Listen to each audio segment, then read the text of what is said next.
folks, welcome back to Indaba Africa. This is Chris once again.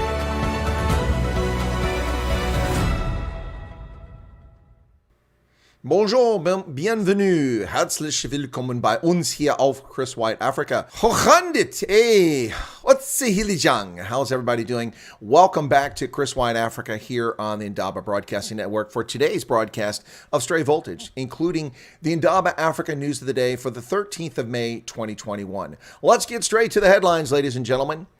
Well, not as sexy as the mother city, the water crisis in Port Elizabeth is largely neglected by the media. Despite international attention and acclaim for the supposed climate change-induced water crisis in the mother city of Cape Town just a couple years ago, a similar crisis unfolding in Port Elizabeth, Nelson Mandela Bay, is getting virtually no media coverage within South Africa or outside of the country. A local non-governmental organization called Love Story steps in where the government fails.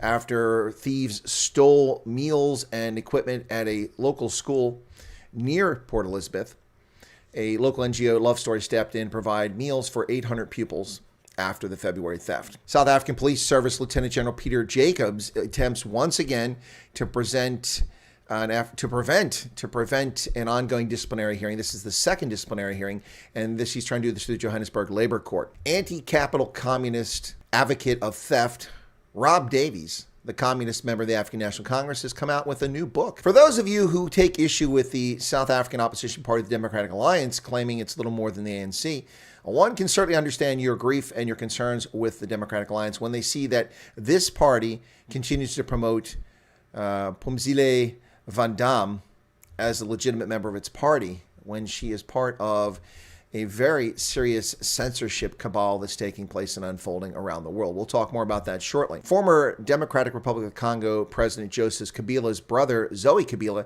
has been removed as the governor of the Tanganyika province in the Congo. Major General Mamamat Debe, the successor to his father who was killed in recent conflict with rebels, made his first trip abroad, this time to visit the newly installed President Bazoum of neighboring Niger. And Yoweri Museveni has been sworn in for his 6th term as president of Uganda. The man who has a serious big man complex and seems to think that the country cannot survive without his enlightened guidance and leadership is once again installed as president. Lawyers in Zimbabwe are challenging the extension of Chief Justice Malaba's term, and 20,000 displaced people are still trapped just outside the now moribund Total natural gas project facility in northern Cabo Delgado province. 2 transsexuals have been convicted and sentenced to 5 years in prison for homosexual activity in the absence of any evidence that they ever committed such a crime. Lord's Resistance Army leader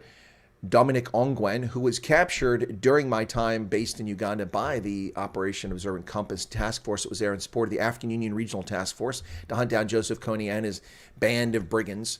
He has been sentenced to 25 years after being convicted in the International Criminal Court. 25 years.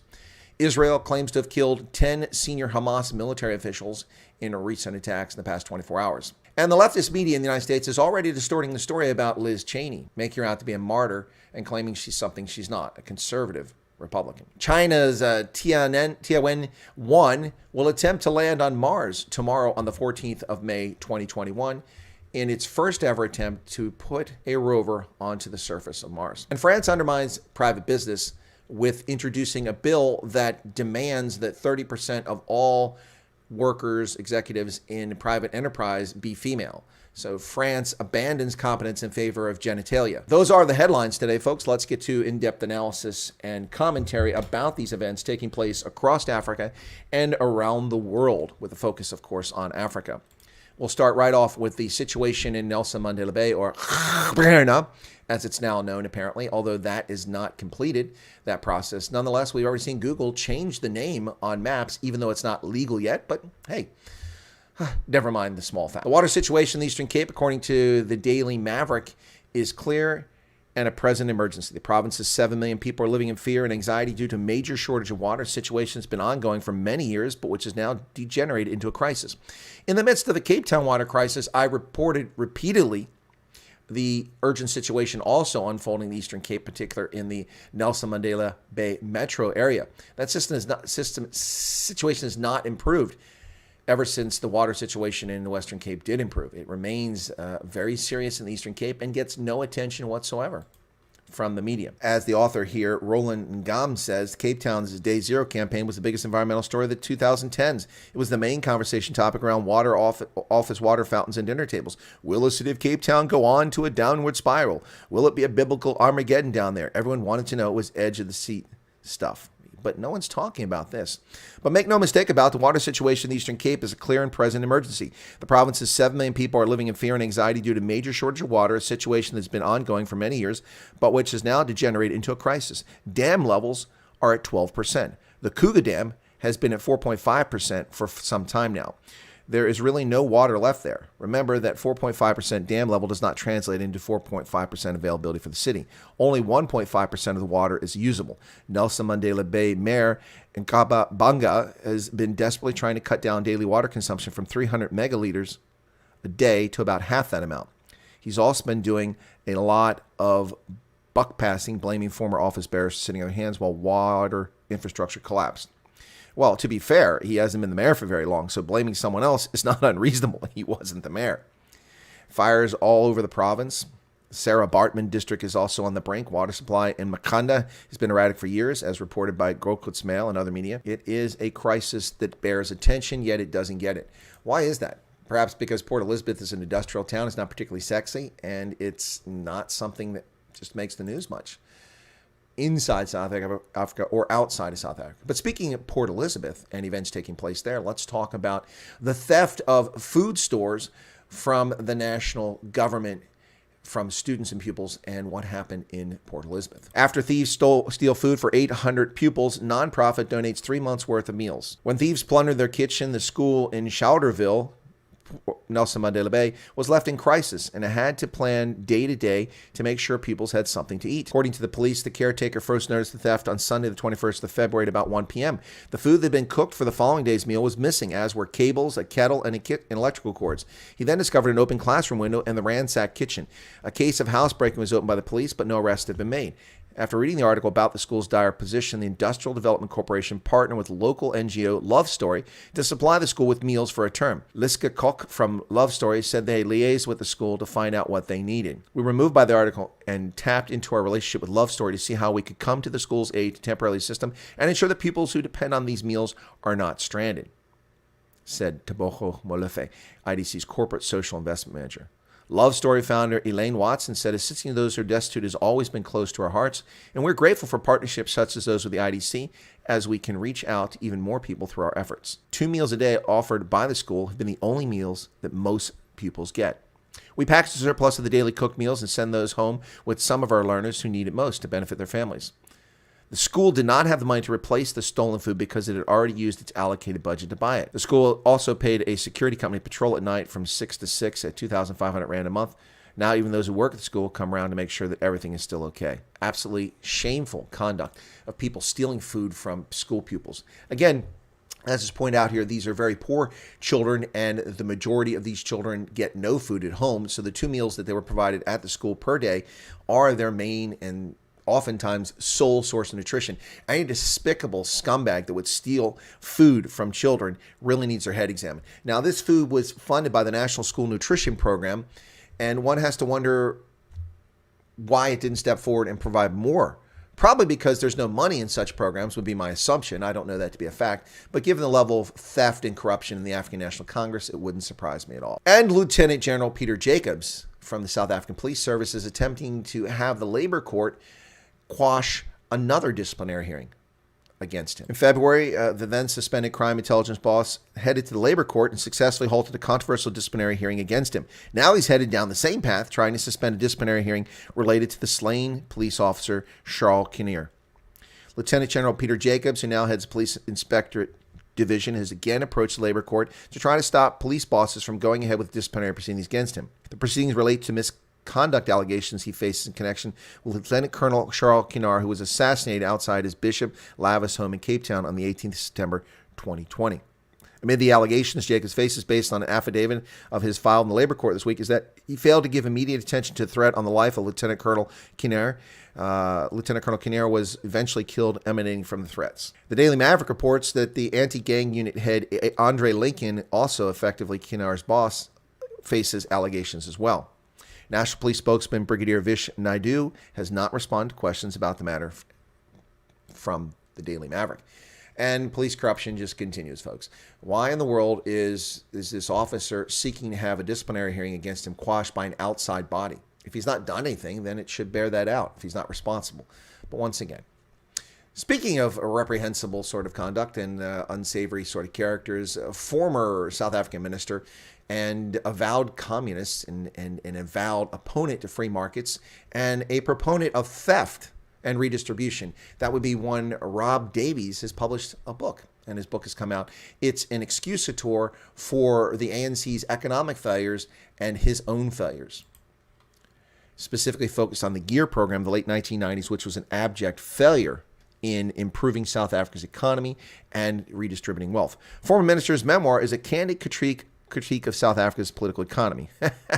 Well, I suppose if you support where Rob Davies comes from, you would believe that. A new book by Rob Davies, a former South African trade and industry minister, provides a candid and detailed insider's account of the evolution of the country's post-apartheid political economy. He makes it clear from the outset that this is a memoir and not an autobiography. But it becomes pretty obvious that his life is a key part of this. Early in the book, the readers introduced the intellectual ideas that molded Davies' ideological worldview. His doctoral thesis in Sussex examined the relationship between capital, the state, and white labor in South Africa. Under the tutelage of exiled South African Marxist scholar Harold Wolpe, he became a member of a coterie of theorists and scholars, mostly of Marxist orientation. They were concerned with analyzing the relationship between capitalism and apartheid. His 11 years in exile in Mozambique, where he worked as a researcher alongside Ruth First, an anti-apartheid activist and academic, gave him direct exposure to Mozambique's history and socialist model, which is an abject failure. It also deepened his understanding of the Southern African region. He writes frankly about the failures of Mozambique socialism while highlighting its achievements. Very few achievements to highlight there, folks. Very few. The book focuses on economic issues, and he goes on his apology tour for the macroeconomic policy framework introduced back in 1996, the Growth, Employment, and Redistribution Strategy, or GEAR. He says it was developed without prior consultation from any of the ANC's alliance members, the South African Communist Party, of which he's a member, and the Labor Federation COSATU. He bemoans that GEAR led to controversial scrapping of the Reconstruction Development Program. The radical economic program was designed to redistribute income, wealth, and economic power, and at the time save time and stimulate rapid economic growth. Well, what it was meant to do is steal from those who earn and have and give to others based on their communist ideology. Folks, feel free to read Rob Davies' book, but I wouldn't lose any sleep waiting for it to come in the mail or going to exclusive books to pick it up. Towards a New Deal, a political economy of the times of my life. From the communist, Rob Davies. Yeah. Meanwhile, those of you who take issue with the Democratic Alliance, I understand your plight, your concern. And this latest incident is something that points out really what's going on here. Now, this is related to Democratic Alliance member of Parliament, who was the youngest. She was a whip there briefly for the DA in Parliament. That's Pumzile van Dam, who is a member of the Democratic Alliance, and she's happily excited that she's forcing Facebook to testify before Parliament and speak before South Africa's Parliament. Facebook to be summoned before South Africa's Parliament over harmful misinformation. Facebook has been called to appear before South Africa's Parliament this month to explain what it's doing about harmful misinformation spreading on its platform, marking the first time the social media giant has appeared before lawmakers in Africa. Opposition MP Pumzile van Dam says Facebook will appear before, God, they can't, this is terrible. Editing here. Will appear before the Communications and Digital Technologies Committee on the 25th of May. Facebook's agreement to a meeting is historic and a source of pride for South Africa as a first in Africa and one of the few countries in the world to successfully secure a meeting with Facebook. We commend Facebook for agreeing to the meeting, which we hope will be constructive. Van Dam told Stuff. Stuff is a publisher, an online publisher. Wow. Would you like to lick Mark Zuckerberg's boots any more there, Pumzile? Are you serious? How can anyone take you seriously as a member of the parliament when you're all giddy and excited about getting Facebook to testify as if there's some sort of rock star? Unbelievable. Now, she is a member of the International Grand Committee on Disinformation. the IGCD, the International Grand Committee on Disinformation. How Orwellian and Soviet-esque does that sound?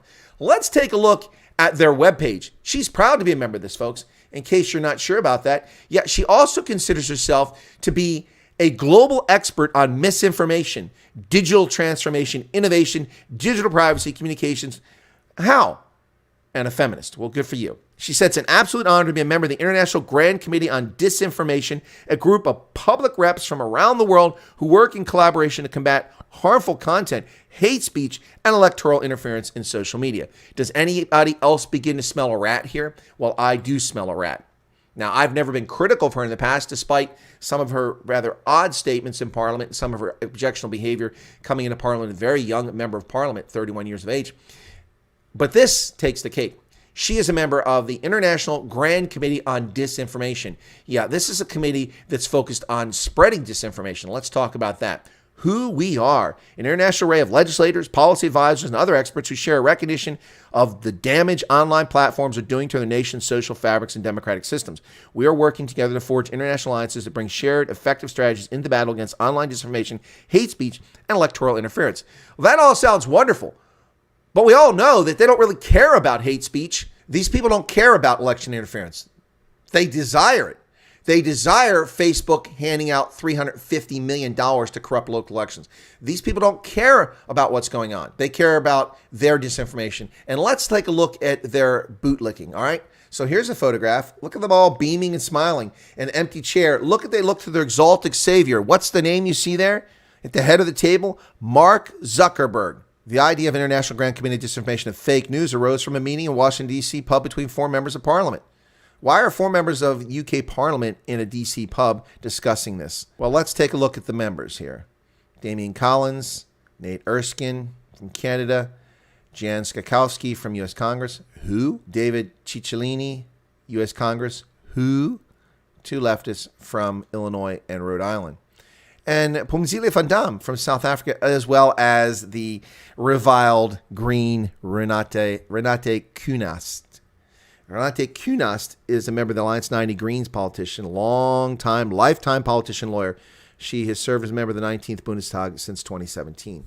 Yeah, that's all I need to know. That's the membership on the International Grand Committee on Disinformation, of which Pumzile van Dam is a proud member, as she waits for her mentor, Mark Zuckerberg, to come testify before South Africa. All giddy about that. Those of you who have concerns about the Democratic Alliance, I share them when I see this sort of conduct. The opposition party leading the charge to censor South Africans' free speech.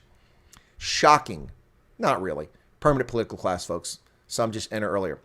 In the Democratic Republic of Congo, the former President Joseph Kabila's brother, Zoe Kabila, has been removed as the governor of the Tanganyika. Unlike his 25 counterparts, he refused President Felix Tshisekedi's Union Sacrée, a political alliance which is aimed at weakening former President Kabila. Well, gee, I wonder why he wouldn't join an alliance intended to weaken his brother. It's another setback for the Kabila household. He was dismissed on the 6th of May by the Provincial Assembly of Tanganyika in Katanga. He didn't defend himself. He was just removed from office. Interesting. Chad's president, the Major General, 37-year-old Major General Mahamat Debe, the successor to Idris Deby, in the illegal, unconstitutional military government that's running Chad in the aftermath of the president's assassination or death at the hands of rebels, has made his first foreign visit, this time to Niger, to neighboring Niger, where the new president, Bazoum, has taken over, the first Arab president of the Republic of Niger. Debe arrived in Niger's capital, Niamey, where he was greeted by Niger's Prime Minister, Mahamadou, and other dignitaries. The head of state is expected to meet with Niger's new president, Mohamed Bazoum. Some 1,200 Chadian soldiers deployed in western Niger near the border with Burkina Faso, where extremist attacks have been increasing over the past few years.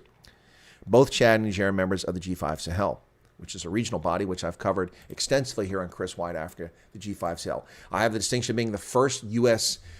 Military person to provide defense assistance in cooperation with the G5 Sahel Defense College when I went there to teach their faculty and to lecture at the G5 Sahel Defense College. Quite an interesting development there, that program. And Yoweri Museveni, the man who simply refuses to leave, has been inaugurated as for a 6th term in Uganda. As he has 5 times before, Uganda's President Yoweri Museveni took the oath of office Wednesday and was sworn in to a 6th term. I, Yovari Tibu Babhurawa Kaguta Museveni, swear in the name of the Almighty God that I shall faithfully exercise the functions of the President of Uganda and shall uphold and preserve the Constitution. So help me God. He said to Cheers and Music. Unfortunately, he doesn't uphold the Constitution with extrajudicial killings, murders by security forces, unlawful detention, imprisonment, and disappearances by countless Ugandans. Tyranny in the face of cries for democracy. Bobby Wine oppressed, other presidential candidates beaten, abused, shoes taken from them, detained unlawfully, supporters murdered in the run-up to it, suppression of free speech, taxes on messaging and instant messaging and internet usage to prevent opposition from having a platform. Yeah, uphold the Constitution? I'm sorry. That's not even remotely believable there, President Museveni. What a shame. What a tragic shame for Uganda. Museveni's National Resistance Movement Party were declared the winner in the January 14th elections with 58.6% of the vote. Bobby Wine, his National Unity platform, came in second with 34%, although Wine said the vote was rigged, as did many international observers. Dozens of Uganda youth were either arrested, injured, or killed by security forces who tried to block Bobby Wine from holding rallies. One of those injured was 29-year-old Senyova Jonathan, who was shot by a soldier as he walked home in Kampala on November 19th. He said Museveni swearing it would mean something if the president promised to punish those who wounded or killed young people like him. In Zimbabwe, lawyers are not happy about the extension of the Chief Justice Luke Malaba, his term.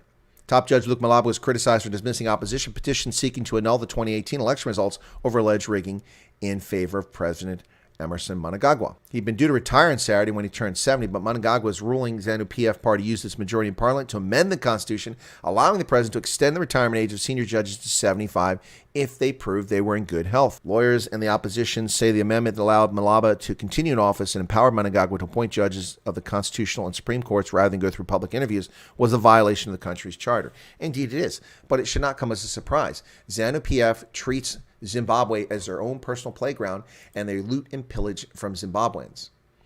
And if you dare to oppose them, they'll call you a racist, regardless of your skin pigmentation and regardless of your racial views. Yeah. Meanwhile, 20,000 people remain trapped just outside the gates of Total's natural gas facility that's currently moribund in northern Cabo Delgado province in Mozambique. More than 20,000 Mozambicans have been trapped near a huge natural gas project in the country's Cabo Delgado province more than a month since it was abandoned after a militant attack. People camped at the gates of the French energy company's Total Afungi site have been unable to escape despite fears of imminent violence and have limited food because the Mozambican government has blocked humanitarian access. What is that about? Why is the government blocking humanitarian access? Is that true? This is from The Guardian. Total evacuated their staff after the ISIS-affiliated group, which is a red herring. They're not really affiliated with ISIS. That's just a claim to get attention. Yep. There are fears militants will launch a large-scale attack again after Ramadan finishes next week. Unbelievable, folks, what's happening in Cabo Delgado province while the world looks the other way. Absolutely shameful. Meanwhile, in Cameroon, 2 transgender citizens were arrested, charged, and now been convicted and sentenced to 5 years in prison for homosexual conduct. Yet there's no evidence that they engage in homosexual conduct. Just an assumption. This in a very much violation of human rights and of jurisprudence. Social media celebrity Shakiro and friend given a 5-year sentences as rights groups fear crackdown of LGBT. 2 transgender women in Cameroon have been convicted of attempting homosexuality and sentenced to 5 years in prison in a case feared to be part of a growing campaign against sexual minorities. Shakiro, a popular social media figure, and Patricia were convicted on Tuesday. The charges included public indecency and non-possession of a national ID card, an offense rarely prosecuted in Cameroon, according to The Guardian. Both were arrested in February at a restaurant in Douala, the country's largest city, targeted for the way they dressed, their lawyers said. They added that they suffered physical abuse in detention since then. Richard Tamfu, a lawyer for the women, condemned the ruling as unusually harsh. The impact is a clear message being sent to the LGBT community that they are not welcome in Cameroon. It is time for them to know that if you happen to be arrested, you could be in prison for 5 years. Same-sex acts are illegal in Cameroon, carrying a maximum 5-year sentence. Yet no evidence was provided by the court for any acts committed. No evidence. So someone prosecuted for attempted homosexuality to receive 5 years is very severe, especially given that there was no evidence that they engaged in sex. Unbelievable. Whether you believe in homosexuality or transgenderism or not, the abuse that these 2 individuals received is reprehensible. Convicting someone of a crime that you have no evidence they committed is beyond the pale. Beyond the pale. whether you like someone's behavior or not, or their conduct. It's not acceptable. The International Criminal Court has sentenced Ugandan Lord's Resistance Army leader Dominic Ongwen to 25 years. The former child soldier committed crimes against humanity as a commander as part of Joseph Kony's Lord's Resistance Army. The International Criminal Court has sentenced former militia leader and child soldier from Uganda to 25 years in prison after he was found guilty of war crimes and crimes against humanity in a landmark judgment. The presiding judge, Bertram Schmidt, said the panel of judges had considered sentencing Dominic Ongwen to life imprisonment, the court's harshest punishment, but had sided against it due to the defendant's own personal suffering. He was convicted in February and charged of murder, rape, sexual slavery, abduction, and torture committed as a commander in the Lord's Resistance Army, a violent cult which waged a bloody campaign in Uganda and neighboring countries from the mid-1980s until only a few years ago. The court rejected defense arguments that because Ongwen was abducted by the LRA at the age of 10, he committed any crimes under duress. The 41-year-old was a perpetrator who willfully brought tremendous suffering upon his victims. However, is also a perpetrator who himself was previously endured extreme suffering at the hands of the group, which he later became a prominent member and leader of. The case is one of the most momentous in the International Criminal Court's 18-year history, but has raised difficult questions of responsibility and blame. The tribunal's decision will have a significant impact on future prosecution of crimes against humanity, experts say. Well, he first appeared in the court in December 2016 after having been captured by U.S. forces as part of Operation Observant Compass back in 2014. Yeah, so there you have it, folks. Dominic Ongwen sentenced to 25 years for horrendous crimes. So I'm not really sure what kind of message that sends to potential transgressors. If you commit rape and countless murders and child abductions and slavery and murder and start illegal wars, you'll get 25 years. So if you're 25, you'll be out when you're 50. What kind of deterrent is that? I don't know. But Dominic Ongwen has now been sentenced to 25 years by the International Criminal Court. We shall see. Meanwhile, in Israel, the situation is not improving, with Hamas launching hundreds of rockets into civilian spaces, killing Israelis and destroying civilian property. The Israelis have retaliated, and they claim they've taken out 10 senior military Hamas members. Pressed ahead with a fierce military offensive in the Gaza Strip. In just 3 days, the latest round of fighting between the bitter enemies has already begun to resemble and even exceed a devastating 50-day war back in 2014. Neither side appears to have an exit strategy. Well, I think a very good exit strategy would be for Hamas terrorists to stop launching rockets into Israel. And then if Israel fires rockets or air attacks into the Palestinian Authority, then people can legitimately claim that they've done something wrong. Israel is acting in self-defense. Meanwhile, the leftist media is carrying the water and telling a false narrative about the removal of Liz Cheney. That's right, folks. Senate GOP dismayed by the vote to boot Cheney, according to Alexander Bolton on The Hill. Hardly an objective news site. Stop that. Senate Republicans are expressing dismay publicly and privately over the House GOP's vote to remove Representative Liz Cheney from leadership, which some GOP lawmakers see as a worrisome sign of former president's continued grip on the party. It's not lost on them that their own leader, the lifetime troll Senate Minority Leader Mitch McConnell, has also dismissed the former president's claims, and they themselves are under pressure from Trump to find a new leader. Many GOP senators, however, are keeping quiet about their concerns and would prefer to talk about other subjects, namely what they view as Biden's far too costly infrastructure agenda and the plan to raise taxes on corporations. It's possible that if Cheney, who had eyed a run for the Senate in 2013 and again in 2019 was a member of the Senate GOP leadership, she wouldn't have been deposed. Well, she wasn't deposed. She was removed from a leadership position because she lost the confidence of those she's supposed to lead. Why? Because of her personal vendetta against the former president. Get over it. Move on, Liz Cheney. Nobody cares about the former president. That choosing was decided months ago. We are now in the midst of the Manchurian Cadaver's failing administration. 1970s style gasoline queues, unemployment skyrocketing, job creation cratering, debt beyond belief, our borders invaded and facilitated, our national security undermined by an administration clearly out of its depth. Yeah, those are real issues. Who cares about Liz Cheney and the fact that she is an obsession with the former president? Call him up and ask for a date, Liz, and move on. Get over it. And by the way, you're not a conservative. Stop lying about being a conservative. A conservative would not vote to impeach an official that's not an official. Voting to impeach a private citizen is a violation of the Constitution. The fact that you're incapable of understanding that, Liz Cheney, proves that you're not a conservative or even legitimate as a politician. But the left-wing media is carrying the water. Oh, poor Liz Cheney, the conservative Republican. She's not. She's a Republican in name only.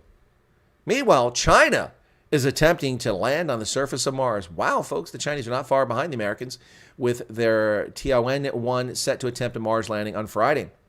It's been orbiting Mars since February and is finally ready to attempt a touchdown on the red planet. China National Space Administration will attempt to land its rover Zhurong on the red planet, experiencing the so-called 7 minutes of terror descending through the thin Martian atmosphere. The ambitious Tianwen-1 mission to Mars launched in July 2020 and contains 3 spacecraft: an orbiter, which is now circling Mars, a lander, and a rover. This is China's first mission to Mars, and the landing of the planet is a difficult task. Only around half of the trips to the planet have proven successful, and no agency besides NASA has landed on the surface since 1973. China is relatively quiet about when we can expect the entry, descent, and landing to begin, but reports suggest it will be at 4:11 p.m. Pacific time, or 23:11 Universal Greenwich Mean Time on the 14th. The lander and rover are currently encased within a protective shell, but will detach from the orbiter earlier and begin to head towards the surface. Well, there you go. The Chinese coming down on the surface of Mars, folks. Pretty exciting. Meanwhile, the French Assembly is undermining private enterprise. L'Assemblée nationale voté des quotas pour imposer plus de femmes dans des directions d'entreprise.